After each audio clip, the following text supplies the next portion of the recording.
Subscribe Muhammad Amjad Nadwi, Indian Islamic scholar. الله من الشيطان الرجيم بسم الله الرحمن الرحيم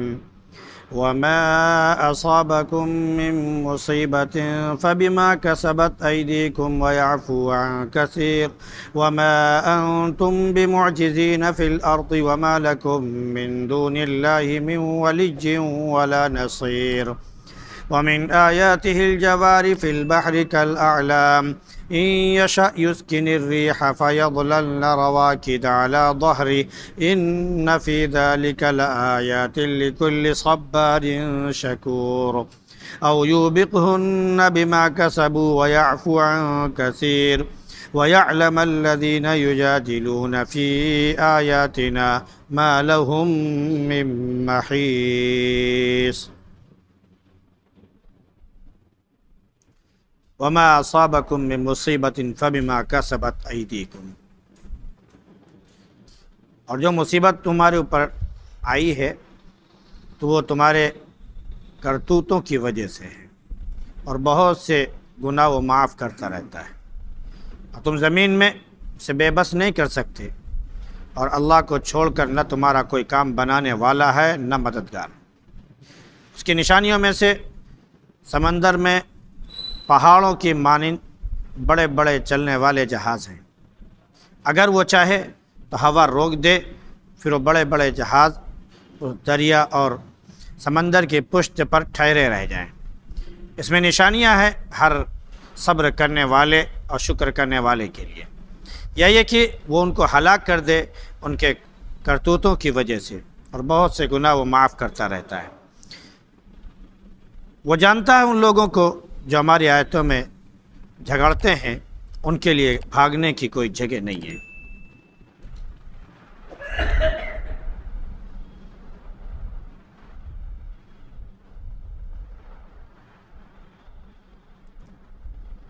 گزشتہ آیات میں اس بات کا ذکر تھا کہ اللہ رب العزت اپنے جس بندے کے لیے چاہتا ہے رزق کشادہ کر دیتا ہے، اور جس کے لیے چاہتا ہے رزق مقدور کر دیتا ہے، لیکن رزق کی کشادگی عام طور سے فساد اور بغاوت، سرکشی کا ایک ذریعہ ہے، جیسا کہ آج پوری دنیا میں یہ دیکھنے کو مل رہا ہے۔ اللہ اپنے بندوں کے تمام حالات سے باخبر ہے، اسے دیکھ بھی رہا ہے۔ وہی ہے جو بارش برساتا ہے جبکہ لوگ مایوس ہو چکے ہوتے ہیں، اور اپنی رحمت عام کر دیتا ہے، کیونکہ وہ کام بنانے والا ہے اور وہی تعریف کے قابل ہے۔ اس کی نشانیوں میں سے یہ بھی ہے کہ اس نے ساتوں آسمان بنائے، زمین بنائی، اور ان کے اندر جو ہے مخلوق اللہ نے پھیلا دی ہے،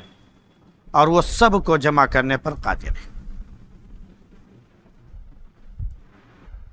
اس کے بعد اب یہ ذکر ہو رہا ہے کہ دنیا میں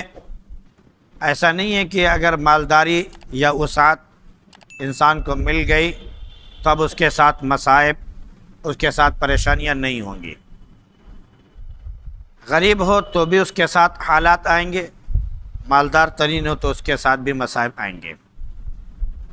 اور جو بھی مصیبت آتی ہے وہ انسان کی ناشکری، نافرمانی، اس کے کوتاہی اور غلطیوں پر قائم رہنے کی وجہ سے ہوتی ہے۔ تو اللہ نے فرمایا کہ جو مصیبت تمہارے اوپر آتی ہے وہ تمہارے اپنے ہاتھوں کے کیے ہوئے کی وجہ سے، یعنی تمہارے کرتوتوں کی وجہ سے۔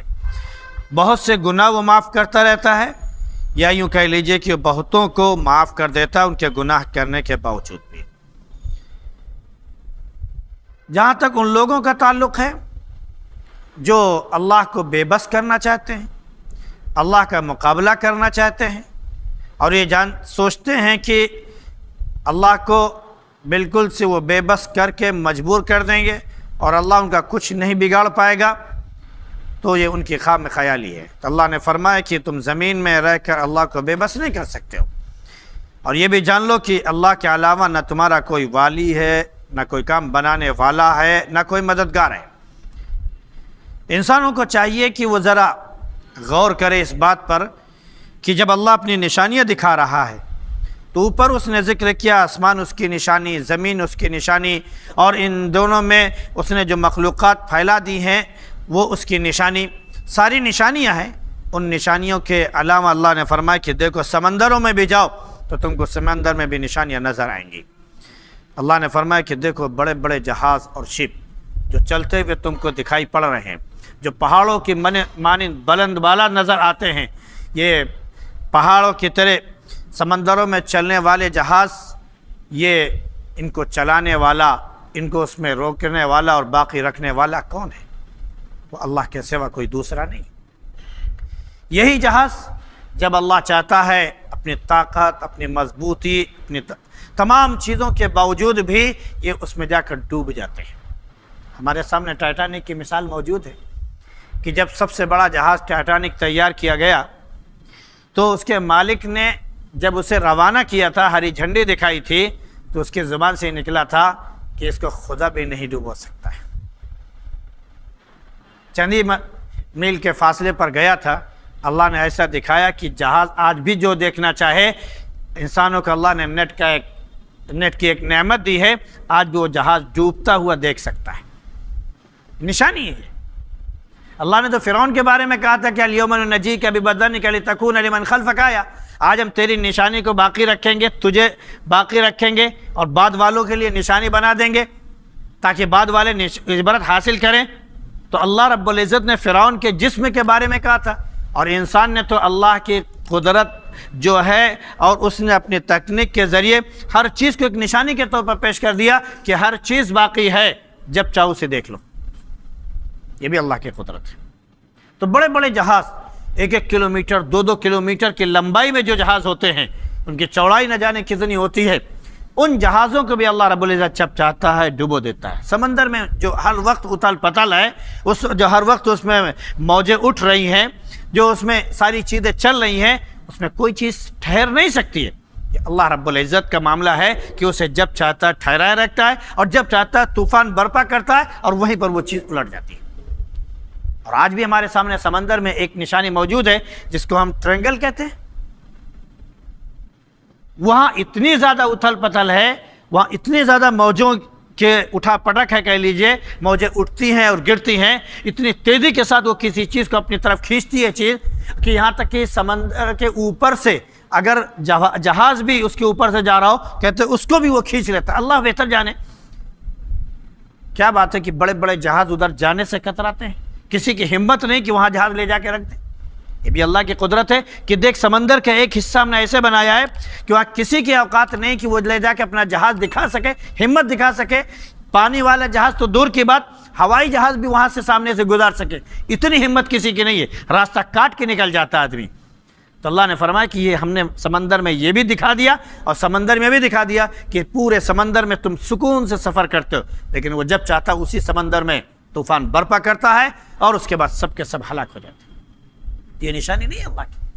اللہ نے فرمایا کہ اگر وہ ہوا چلا دے، ایک وقت تھا کہ بادبانی کشتیاں چلا کرتی تھیں، جن میں بڑے بڑے لمبے لمبے کپڑے دور تک اونچے اونچے باندھے جاتے تھے، تو وہ ہوا کے دوش پر چلتے تھے۔ تو ہوا اگر الٹی چل گئی تو وہ جہاز یا تو وہیں پر کھڑا ہو جاتا تھا، یا یہ کہ اگر تیز ہوا چل گئی تو وہ بیک ہو کر پھر جا کر کسی پہاڑ سے ٹکرا جاتا اور چور چور ہو جاتا، سب ہلاک ہو جاتے ہیں وغیرہ وغیرہ۔ تو اللہ نے فرمایا کہ اگر وہ ہوا چلا دے اور روک دے تو اس کی پشت پر وہ جہاز جو ہے ٹھہرے کے ٹھہرے رہ جائیں۔ اب اگر کوئی چاہے تو وہ جان لے کہ جو صبر کرنے والا، جمع رہنے والا، اللہ کی باتوں پر قائم رہنے والا اور اللہ کا شکر ادا کرنے والا ہو، وہ ان نشانیوں سے عبرت حاصل کر سکتا ہے۔ اور اگر اللہ چاہتا ہے تو ہلاک و برباد کر دیتا ہے ان کے کرتوتوں کی وجہ سے، لیکن وہ بہتوں کو معاف کرتا رہتا ہے۔